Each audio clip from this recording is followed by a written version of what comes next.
teman-teman.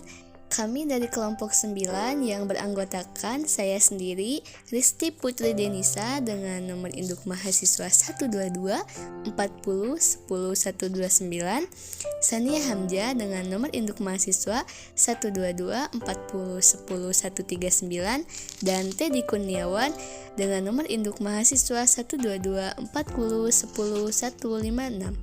Di sini kami akan menjelaskan tentang hadis maudhu.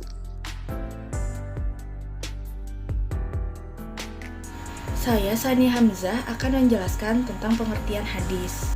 Hadis sebagai salah satu sumber hukum Islam yang asalnya dari Nabi Muhammad SAW setelah beliau diangkat menjadi Rasul. Hadis juga sebagai pedoman umat Muslim. Namun ternyata ada juga hadis yang memiliki riwayat palsu atau biasa yang disebut dengan hadis maudhu.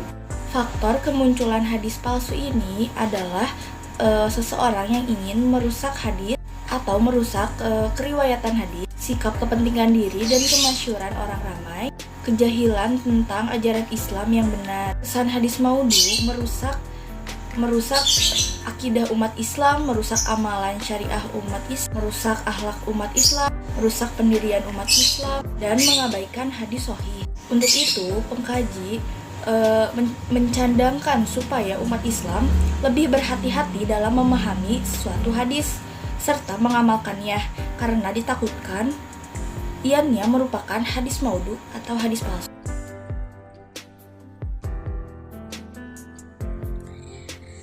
Baik, di sini saya akan melanjutkan materi dari teman saya sebelumnya. Di sini saya akan menjelaskan tentang ciri-ciri hadis maudhu. Ciri-ciri hadis maudhu ini dibagi menjadi dua, yaitu ciri hadis maudhu melalui sanadnya dan ciri hadis maudhu melalui matanya. Di sini saya akan mengulas satu persatu ya.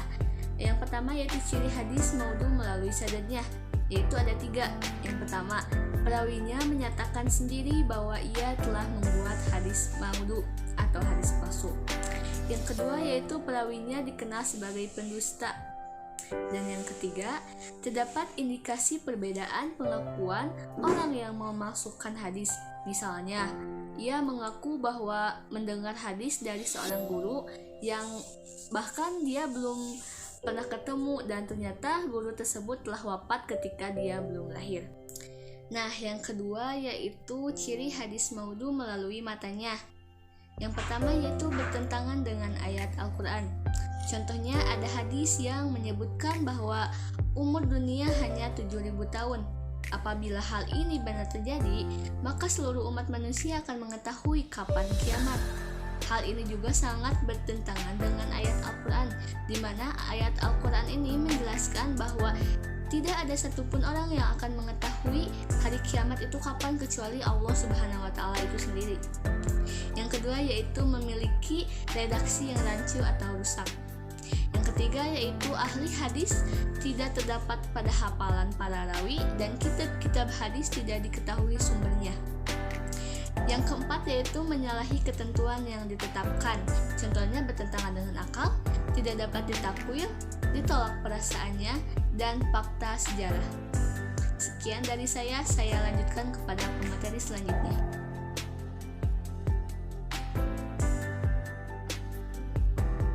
Bismillahirrahmanirrahim. Perkenalkan, nama saya Teddy Kurniawan, saya kelompok 9. Materinya adalah hadis maudhu dan di sini saya akan menjelaskan tentang contoh-contoh hadis maudhu. Yang pertama adalah hadis maudhu tentang mencari rezeki. Hadis maudhu tentang mencari rezeki itu ditemukan sebagai salah satu hadis yang palsu. Nah, berikut ini adalah hadis tersebut. Innallaha yuhibbu an yara 'abdahu ta'iban fi talabil halal. Yang artinya sesungguhnya Allah itu lebih menyukai, lebih mencintai, lebih mengagumi dalam melihat hamba-hambanya yang lelah dalam mencari rezeki yang halal. Nah, riwayat hadis tersebut diketahui sebagai hadis maudhu. Al-Hafiz Al-Iraqi mengungkapkan bahwa dalam sanadnya terdapat Muhammad bin Sahal Al-Athar. Ad-Daraqutni menyatakan bahwa Al-Athar adalah pemalsu hadis. Nah, kemudian yang kedua, hadis maudhu tentang mengenal diri sendiri. Hadis yang menjelaskan keutamaan mengenal diri sendiri ini ternyata tidak jelas sumbernya. Berikut adalah hadisnya. Man arafa nafsahu faqad arafa rabbuh. Yang artinya, barang siapa yang mengenal dirinya, berarti ia telah mengenal Tuhannya. Hadis ini tidak ada sumbernya menurut Imam Nawawi. Ibnu Taimiyah menyatakan ini hadis maudhu. Kemudian yang ketiga, hadis maudhu tentang tafakur. Hadis tentang tafakur ini merupakan salah satu contoh hadis maudhu. Nah, ini berikut hadisnya.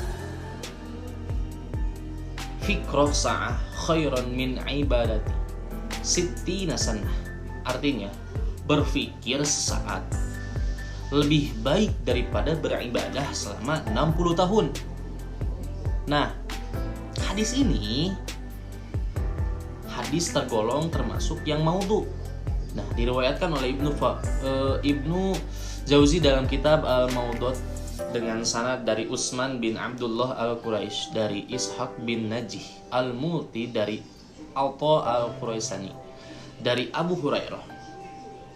Ibnu Jauzi berkata, Utsman dan gurunya adalah pendusta.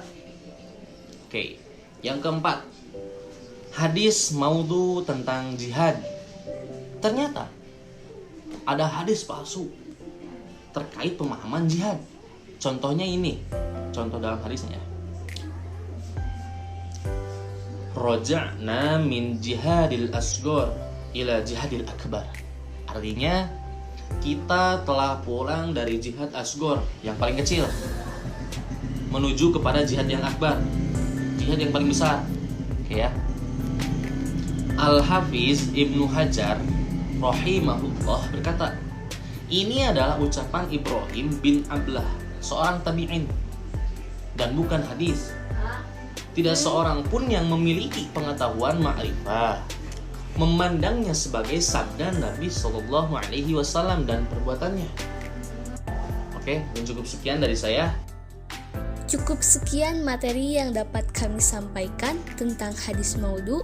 Kesimpulannya, kita sebagai umat Islam harus lebih berhati-hati dalam memahami serta mengamalkan suatu hadis. Ditakutkan itu adalah hadis maudhu atau hadis palsu. Sekian dari kami, mohon maaf apabila banyak kesalahan.